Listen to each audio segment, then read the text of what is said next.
Press the bell icon on the YouTube app to never miss a video from News Laundry. Welcome to News Laundry Chhota Hafta. For the full episode, subscribe because it is behind the paywall and only subscribers get access to uncut, complete content. News Laundry Hafta is our weekly wrap of all that made the news, all that didn't, and all that should have and all that shouldn't have. We agree, we disagree, we critique, and occasionally we beat each other up. But it's all good fun. Subscribe.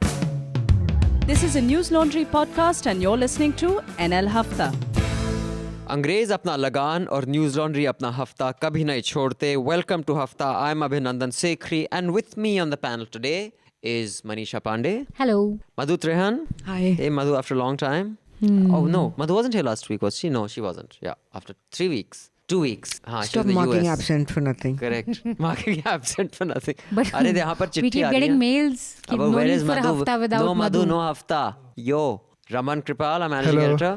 And joining us on the phone line is Nitin Gokhle. Those of you who've been following, news and especially defense matters would probably know Nitin. Those of you who don't, he's a national security analyst and has been a journalist since 1983. He's the founder of bharatshakti.in, that's bharatshakti.in, and Strategic News International. Before that, he's worked with Outlook, The Helka, and NDTV. He's also written 6 books related to war, conflict, and insurgencies. Welcome, Nitin. So before I get into the headlines, I just have one quick appeal to you. As you know, elections are coming up. We would like to cover the elections from at least 15 states. I mean, we'd like to send our in-house reporters and commission pieces, including pieces from T.R. Vivek. Kaveri Chronicles 2 is out, for those of you who've seen. And thank you all NL Sena members who supported Kaveri Chronicles 2. It's a 10,000 word piece, a little bit of a book. And it's, I think, very comprehensive. It has got great kudos and appreciation from many journalists and news professionals. We have another NL Sena project for you to please top up. This time it's not 2 or 3 lakhs. It is 16 lakhs. That is the budget to send correspondents. Our own in-house correspondent, Manisha, Prateek, Gaurav. Anumeha Yadav. And Anumeha Yadav. We're going to be... Lots of freelancers also. Samrat, those of you who've been reading Samrat's piece, he does excellent pieces from Bengal and the Northeast. T.R. Vivek. So you want to commission these people to do some great on-ground reporting. The travel costs money, the hotel costs money, local transport costs money, khana, pina, and of course you have to pay these people because they are, after all, journalists with 10, 20, 30 years of experience. And if you think about lawyers or any other professional who you pay by the hour, journalists are the most inexpensive of the lot. But unless you pay, it will not serve you. Because when the advertiser pays, the advertiser is served. When the public pays, the public is served. So do go on to newslaundry.com/Sena. I repeat, newslaundry.com/Sena and contribute so that we can cover the election in a comprehensive and robust way that does some good for us as news professionals and as public who want to consume some sensible, relevant stuff. With that long appeal, what's in the headlines? We know, of course, the Pakistan-India conflict has been in the headlines, but there are many angles to that. So, Manisha, give us some of the headlines that we'll be discussing. So the opposition came down hard on the Prime Minister yesterday, blamed him for politicization of the sacrifices made by our armed forces. Pakistan was, of course, very happy with this criticism of the opposition and they spoke about it. And then there was a press meeting by Prakash Javadekar who said that Congress and Pakistan are one. Basically Pakistan has joined the Mahagathbandhan or something like that. Modi gave his first speech after the Indian Air Force's strike where he opened up with Prasoon Joshi's election campaign that in 2014 Prasoon Joshi had basically penned a poem for him. So Modi opened up with those lines, "Main desh nahi jhukne dunga, main desh nahi rukne dunga." But he didn't really specifically address the strikes. And today he spoke to the BJP booth workers. Mera booth sabse mazboot. Yeah. There are reports of the fact that Modi was unaware of the Pulwama attack for over 2 hours. That was really in the news. BCCI has called on ICCI to act following Pulwama attack. That they want to kick Pakistan out of the World Cup. That's going to be big. Other than that, there was Gadkari's water threat to Pakistan. I would just like to touch upon it in the same bucket as stopping sport and actors and ghazal singers and stuff. There's a good piece in News Laundry on that. Then Trump is a racist, a conman and a cheat. I don't know if any of you were watching television last night, but I just was surfing channels and I stopped on CNN just as Michael Cohen's congressional hearing or testimony had started. And I turned it off at 12 when I said I should go to sleep because it was way past my bedtime. But it was riveting. And I think that it was phenomenal. Then the centre seeks a temporary stay on eviction of 1.89 million forest-dwelling families. It didn't get that much attention, but because of the inevitable development, there has been the livelihoods of many tribals have been impacted, and this is a case that went up to the Supreme Court. So where was Medha Patkar and why wasn't she there fighting for them? I don't know actually, but this is basically, I'll just read out this report from the Business Standard. It is, the Union government Wednesday filed a plea before the Supreme Court to modify its February 13 order and permit states to temporarily withhold forcible eviction of 1.89 million tribals and other forest-dwelling families. The case will be heard on Thursday. The Forest Rights Act is something that has been held up. As far as Medha Patkar is concerned, I think she was so focused on that Sardar Sarovar Dam and Narmada Bachao Andolan that after they lost, I mean, I guess it must be very difficult to motivate the entire movement to come up again. I mean, activism is hard business. Then there was a show cause notice to 13 television news channels for broadcasting the media briefing of Pakistan Army spokesperson without intervention. I think we should discuss that briefly as well.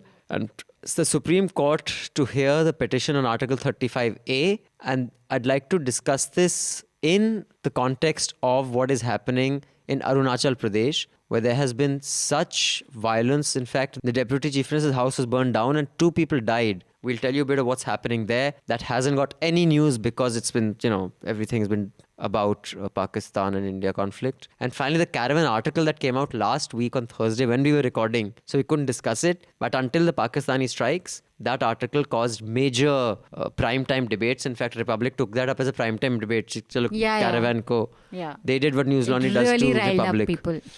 And the article, Madhu, was about Caravan did a piece after the 44 CRPF men were killed. And this was the week when we were actually in Boston, if you remember, which did a caste breakup. That the thesis was that the upper castes are most vocal about war because they have the least to lose because the overwhelming majority of people who die. But that they came to the conclusion by just these 40 people, which I don't think is representative of all the people who lose their lives in war. But we'll discuss that a little later because many of our subscribers did ask us to discuss it, but we had already recorded Hafta that morning. But first, let's speak with Nitin about the Indo-Pak conflict. So Nitin, just what do you make of the response? Actually, so many things have happened. Let me break down the questions to you. One, first and most important question is this whole Tomcat versus a MiG, F-16. Tomcat ही कहते हैं ना इसको? What do you call an F-16? Yeah, no, there are various versions of it, but still. Yeah. Tell me. So is that an equal battle? I mean, can a MiG take on an F-16? It is not at all. So I'm quite surprised that the pilot took the risk of chasing an F-16.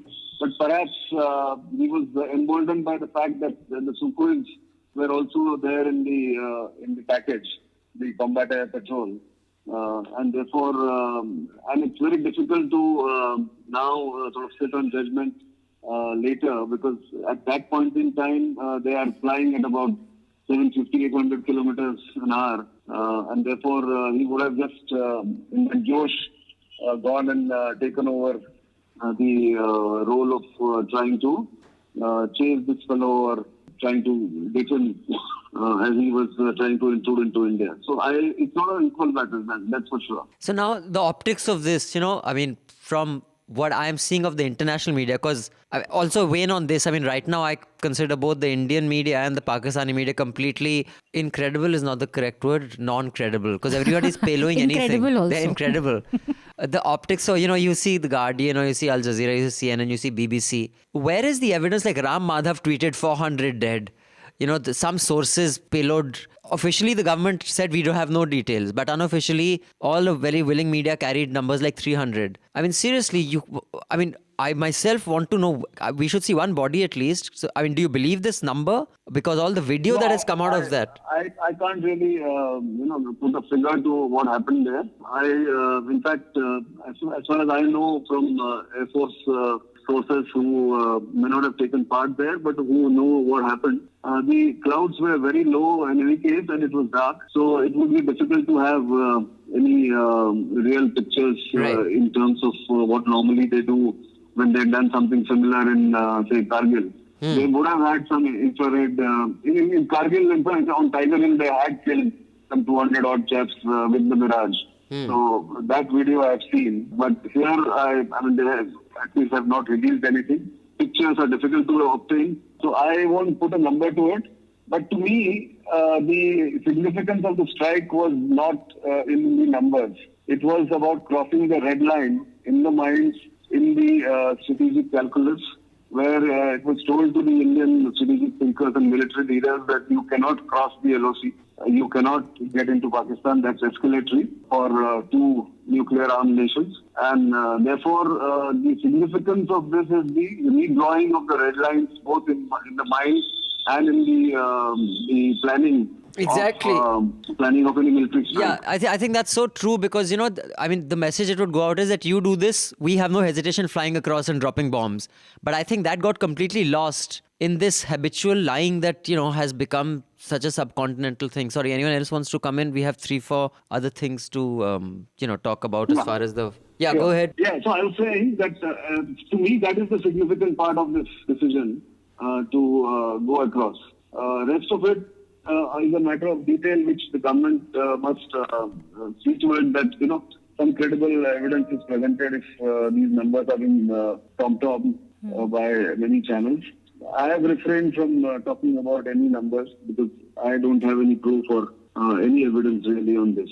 Right. And as far as the coverage is concerned, now you've been a journalist for almost 3 decades now, right? Maybe more than 3 decades. Plus, 36, yeah. Yeah, okay. So, this is something it's always a tough call, because we on this very show have criticized, what was her name, New York Times, that lady who went to prison also, who had spoken about weapons of mass destruction. Her name will just come to me. And she was an embedded journalist. She toed the Bush line, and later, of course, it turned out to be false. At that time, she was criticized, but at that time, because there was nationalism air, whether she was, a journalist or whether she was to toe the Bush's line and we criticized her. Now, when our own journalists do that, how does one take this? Judith Miller, correct. Judith Miller, she made Yeah.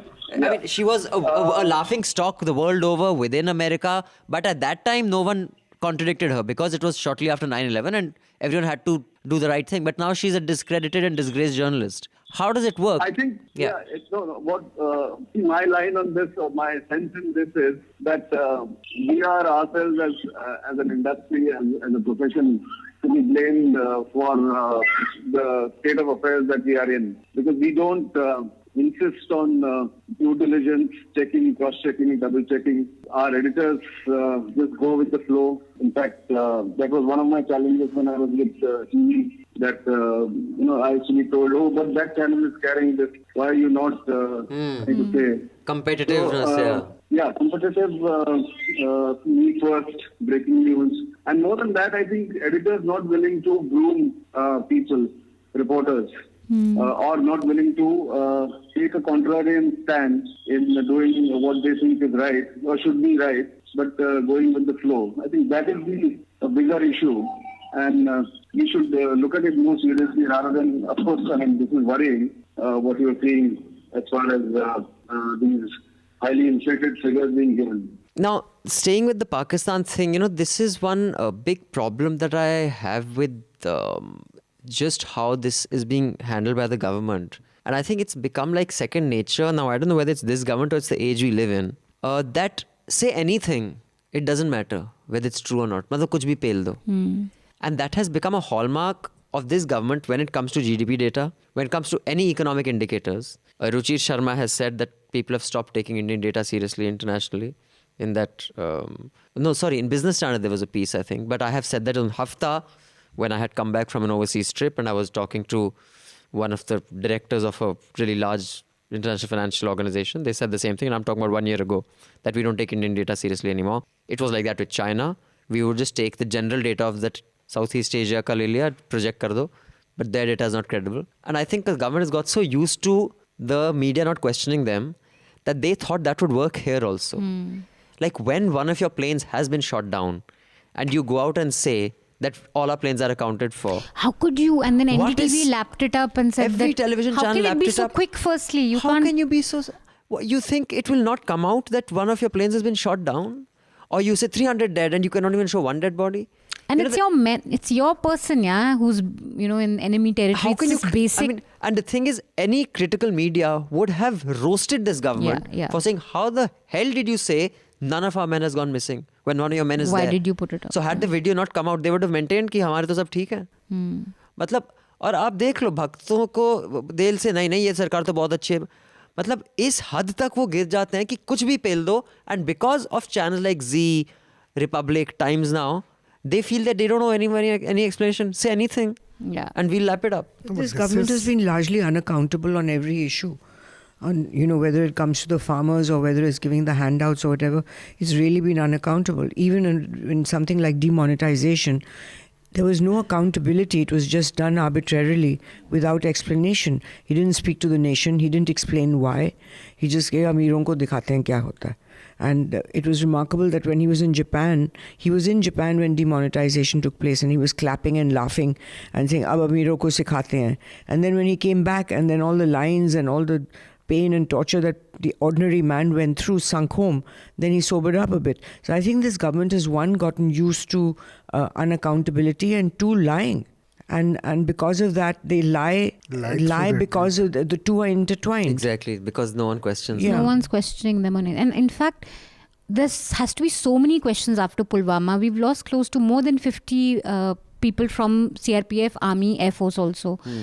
Basic questions on intelligence failure, basic questions on if the strike has happened, what was your target, what have you really hit? And most army people have said that there was an internal intelligence failure, which means that somebody from inside was giving the intelligence on troop movements. Yeah. And if the J&K police has given you, a security warning saying there may be an attack, please sanitize your path correctly, and still there's an attack and you lose 44 men, some very basic questions should be asked. And on the strike, I mean, I agree with Nitin when he says that the agenda was to redraw the lines or to send out a message that we will give it back to you. Don't think we'll sit and... But then keep the narrative as that. Tell your lackey channels to not then go around saying कि हमने दिखा दिया, पाकिस्तान को जवाब दे दिया, मसूद अजहर को मार दिया, यूसुफ अजहर को मार दिया, JM ढेर हो गया. Then stick with the narrative, Don't then start peddling something which is just... Because now we're a joke. So even what's true now becomes it's a lie. coming out as propaganda. Yeah, it is coming, and it's a highly watched area. Pakistan and terrorism there is really studied, watched closely internationally. And if an international publication says that there's nothing that's happened, it doesn't seem like they've affected the leadership, then you come out looking like a big and fool. there were international reporters who arrived on the scene over there and reported from there, checking if there's any death. And there's, I would imagine in this situation, kind of neutral. So if there were deaths, if there was damage, they would have reported it. Yeah, I don't, honestly, as of now, I don't see any evidence to suggest that any 200-300, any 100 people. 300 is just an insane number Pakistan to put out. has been, they started proxy war against India for quite a long time. We had this 9/11 and 26/11. 9/11. So Pakistan has been doing it, for many years. Mistake was then, because in 26/11 we had one of their guys in custody. And if you have somebody in custody, it gives you complete justification to go against them with full force. Yeah. At that time, that should have been done. What was done today, it should have been done then. I don't understand that government, the Congress party's logic of sitting tight. I think they're masters at just precedence. कि जैसे पहले हुआ वैसे करते जाओ. Diplomacy. Madhu, And the biggest issue is a question that I asked Shiv Shankar Menon in my interview with him on his book. I said, you have been involved in diplomacy on the side, on second track diplomacy, track 2, this, that and everything. But you're always talking to the bureaucrats and the government in power in Pakistan. Whereas you're not talking to the person who actually controls them. Controls the situation, which is the army. So basically, if you're looking for a solution, the organization you should be speaking to is the army. Why don't you? And he smiled at that. But obviously, this discussing diplomacy, which has gotten us nowhere. The real point is that if you're not talking to the people who are actually doing it, no matter who's in power, whether it's Musharraf or Nawaz Sharif or Benazir Bhutto or... But you can't, right? It's not practical. But I just want to come to the whole diplomacy angle. It is practical. That's where thinking out of the box is essential. When you have a situation where another country is the organization that's responsible for all the terrors is not on the table, there's no point in discussing it. So when a subscriber has a request, we make sure we make good on that request. So on the phone joining us is Samrat, who actually writes extensively on the Northeast. Where are you from, Samrat? From Shillong or Assam? But you've lived in Shillong for a while, right? I am from Shillong. I was born there and grew up there, although I have worked all over India. Right. For the last several years. So Samrat has been with the Asian Age, he's been with the Express, he's been with, your last job was with Hindustan Times. And now he's actually also writing for News Laundry. And for those of our subscribers who we just did an appeal for, Samrat is going to be one of those senior journalists who will be traveling to various parts of the country doing some election coverage for us. So Samrat, you also do an appeal for NL Sena, support NL Sena, because when the public pays, the public is served. Yeah, of course. I hope the public will pitch in and help good journalism. Yes. Thank you. Now, Samrat, I'll just quickly give our audience a context and then you can tell us a little bit, on that, the nuances. I'll just give the mota-moti. There are, for those of you who have not been following this, which is very possible because news has been dominated by Pulwama and Indo-Pak ever since it happened. Arunachal, the Deputy Chief Minister's house was burned down and this entire jhagda is over the permanent resident certificate, which is a legal document that is issued to Indian citizens. And it serves as evidence of residence that you are a permanent resident of Arunachal.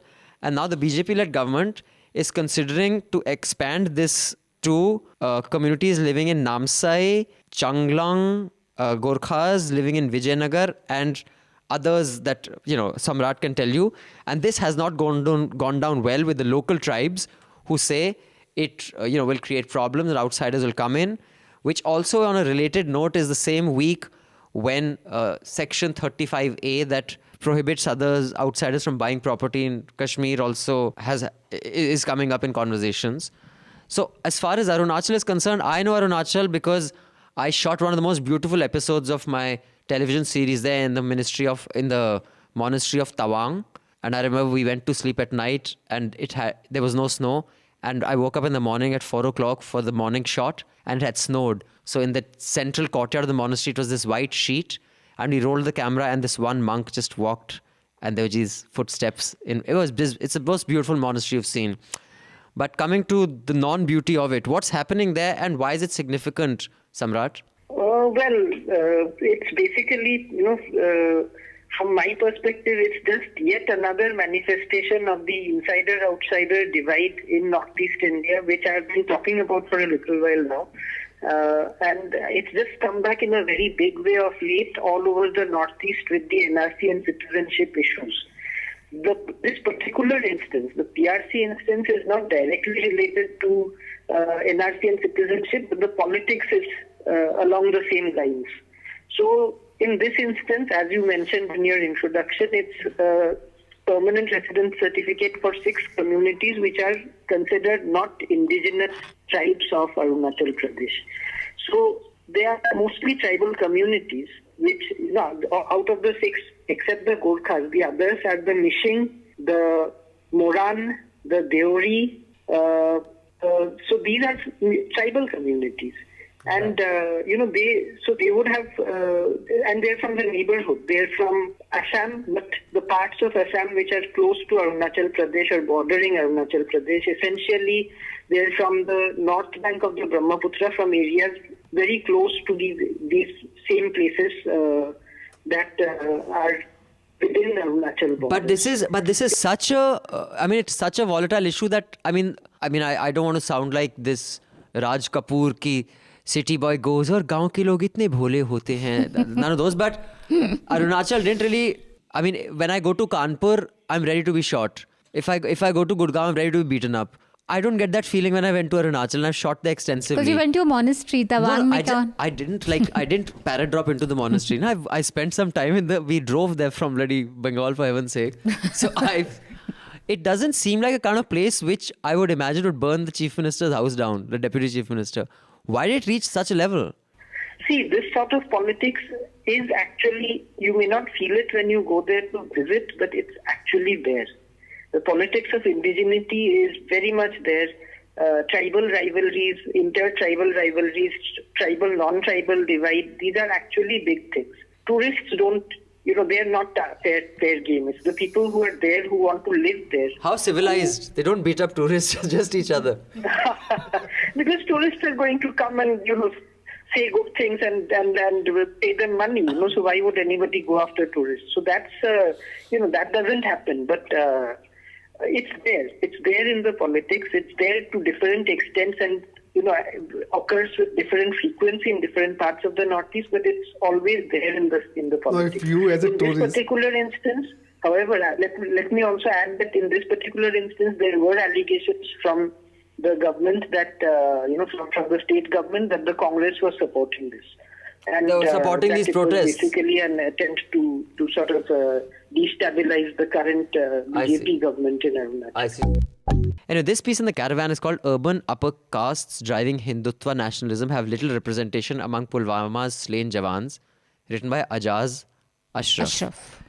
This piece caused so much of marpeet on Twitter and on channels. What they did is, the link to the article is below. This reporter tabulated the 44 who died in Pulwama among general category, Muslims, other backward caste, scheduled caste and scheduled tribe. 1, 2, 3, 4, 5. And said the overwhelming majority of those who died are from OBC, scheduled caste and scheduled tribe. And by overwhelming, it's like just 1, 2, 3, 4, 5, 6, 7, 8, 9, 10 are general category. 1 is Muslim and all the others are actually from other backward caste. And based on this, they said that the upper castes have the least amount to lose in a war because they don't sacrifice their own sons and brothers and children. That's why they're the most vocal. And they just use this sample size, this set of the 40 who had died. So that's the story. So Raman sir, let me start with you. What is your view on this? I know Ajaz Ashraf personally. I worked with him. He's a senior journalist, a writer. We worked together in this thing, Pioneer, and then he joined Outlook. See, I think that the sample that they have taken is very, very small. So if they are talking of, the backward caste in paramilitary forces, I have also seen the police forces, say for example PAC in UP, Uttar Pradesh, where when there was a massacre, Hashimpura had happened, and at that time we came to know that it was dominated by upper caste. The entire PAC was dominated by upper caste people. And their attitude towards people was, that's what at that time, the newspapers had written and reported, that their attitude towards, the Janta was very bad. So after that, they were the PAC, they were transferred to, the normal police and the entire structure was broken. So, and that was high caste. So what you're saying is that the caste representation does make a difference, but the sample size is, this is no way to do it. Sample size is very low, very, very small. So you can't make a general... I think more relevant would be the income level of the soldiers and which families they come from, because basically it's very lower income groups. The poor who die in battle. It's the poor who die. No, I think the caste is still it dominates class. In our society. No, but you see, the two are tied together. Low income groups with low caste. Low caste.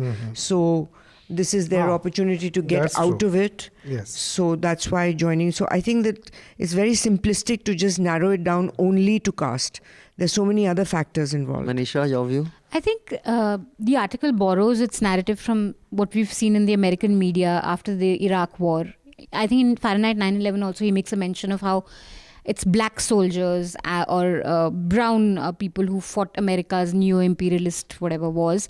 So that's that context. But when you place it in India, I have a central problem with one saying that the war in India is being driven by Hindu nationalism, or upper caste Hindu nationalism, because Kashmir and Chhattisgarh, where most of the CRPF is deployed, has existed before Hindu nationalism rose. So it's not a war that's being driven by Hindu nationalists, even though today they're probably the most loudest and they clamor for it. So I don't think, first, we have enough data to say that the conflict in India is being driven by upper caste Hindu nationalists. And we don't know whether, there could be lots of Dalits who also support nationalism or who support India's forces fighting in Kashmir and Chhattisgarh. So I don't think it's being driven. There's no empirical data to sort of say that. Sorry, I don't think this article says that it is driven by that. The headline says urban upper caste driving Hindutva nationalism. I don't think Hindutva nationalism is driving their presence. Okay. They're there in the conflict preceding the rise of Hindutva nationalism. Other reasons, not because of Hindutva. It says urban upper class driving Hindutva nationalism have little representation among Pulwama slain journalists. See, that's Jawans, the point sorry. that people. So it says those guys have little. It's not saying they are driving the Pulwama. It's saying but the ones who are driving that have little representation in the slain Jawans. Sun liya Afrika, mufat khoron. Not to brag or anything, but News Laundry Hafta features in the top 50 in the world on SoundCloud in the news and politics category for podcasts. So do subscribe and see what you're missing, because when the public pays, the public is served. When advertisers pay, advertisers are served. Subscribe, help keep news independent and free. All News Laundry podcasts are available on iTunes and Stitcher and any other podcast platform.